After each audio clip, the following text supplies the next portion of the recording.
Hi everybody, my name's Robert. I'm here to review the Polaris SPD100 flash meter that I just recently purchased online in Amazon. As you can see, this is the box it comes in. It's a little bit unassuming and a bit of an underplay of what's actually inside.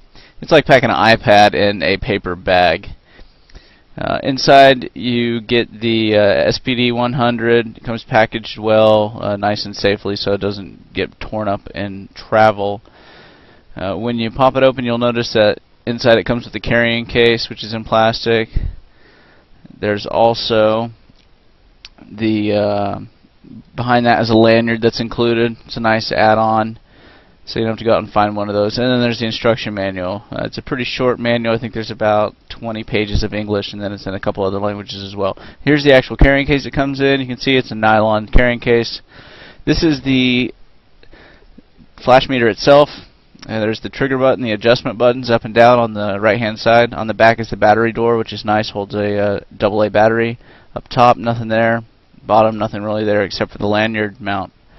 You have on the back, this is where the battery goes in, a 1.5 volt AA battery. Also, you see a gray button there. That is so you can actually set up an adjustment feature where you can adjust it up to automatically compensate up or down up to a certain number of stops. It's a little deeper than I want to go in this review, but you can read about it online. Now, what you'll notice is this is really nice. It's a pretty simple to use machine. When you turn it on, it initially goes to a battery check. It's real nice to have a battery check. Then it goes into ambient lighting mode, or whatever the last mode was you had it set here. This is the ambient light mode. Basically, it'll let you have a light reading of the light as it sees it, kind of like your regular light meter on your camera, except more precise. You have to move the dome over, and as you can see there's the actual light meter that's exposed, and you just press the button. You see ambient mode 0, showing the shutter speed and the f-stop. Hit the trigger button on the side, and it's going to give you an ambient reading of what light's coming at it. That shows F11 at 1/8 of a second. Now you can also adjust the ISO by holding down the ISO button there. Say I was at ISO 800, and if we cranked it up to ISO 1600, it changes the f-stop up to 16. Now if we start playing with the you can also adjust the shutter speed in this mode. Now if we go to the other mode, we can go into a flash mode. Now this is a flash mode here. That's flash corded, that's ambient. Real simple to flip between the different modes. Real easy. Obviously we're going to set the ISO, set that down to 100, which is what we usually shoot. We set the sync speed at 250. And now we've got the dome covering the sensor so that it gets a proper spread of light. As you can see, the PC sync cord outlet is on the very bottom underneath the Polaris. There is no cover for it. That's a downside, so you got to be careful with it. This is made out of plastic. It's not the most heavyweight thing, so you want to be careful with it. But for the price, it's great. I mean, $169 is what you can find these for. It's definitely a savings over the next best thing, which is around $300.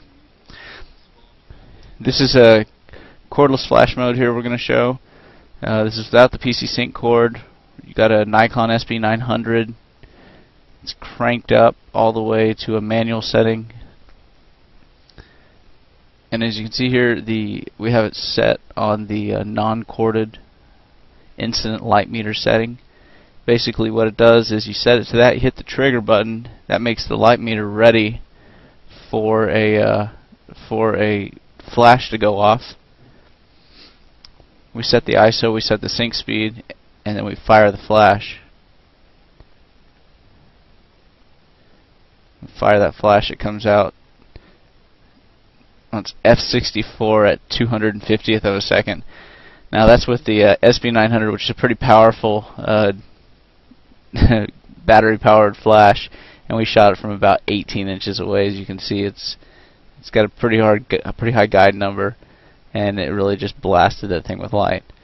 We'll go through and we'll crank the SB900 down. I think I ended up cranking it down to 1/128th of its power, and that will give us something that's a little bit more just show you that the flash meter can actually tell the difference.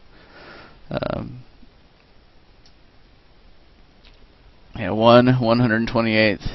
So we're really dropping the power level down on this flash. You'll barely be able to see it go off, and hit the trigger button, so it's ready for the flash. Fire the flash off. See it blinking, waiting. There it goes. And it gives us F4 at 1/250th of a second.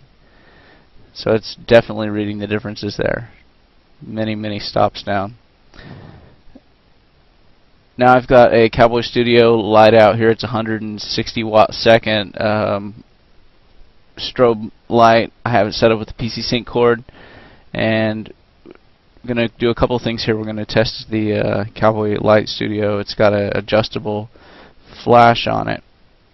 We set this up to corded mode, so now when you hit the trigger, it actually sends a signal through the PC cord to the flash and sets the flash off itself. It's pretty nice. The nice thing is you can set this up on one of your strobes and then have everything else set to slave mode so that they all fire off at the same time as well, and makes it real easy to set everything off without having your assistant there, or having an assistant at all if you don't have one. Right there, it gives us F22 at 2/50th of a second, ISO 100. And the funny thing about this Cowboy Studio light, and it's same thing with a lot of different strobe lights, is here on the next shot I turn the light halfway down, and it goes to F16 at 1/250th. You would think that it would be half the light, but it's not half the light. It's the same reason you need a light meter. When I turned it almost all the way down, it goes to 5.6 f-stop at 1/250th of a second. Perfect example of why you get one of these light meters and you use it judiciously and on a regular basis, so that you always know what your lighting is, because otherwise you're going to take hundreds of test shots in a studio setting, and the thing is your LCD screen on the back of your digital SLR is not going to give you a well-balanced idea of what the photo is going to look like. You're going to get to the end of your post-processing and things are going to come out bad. So pick this up, $169. It's definitely worth the investment.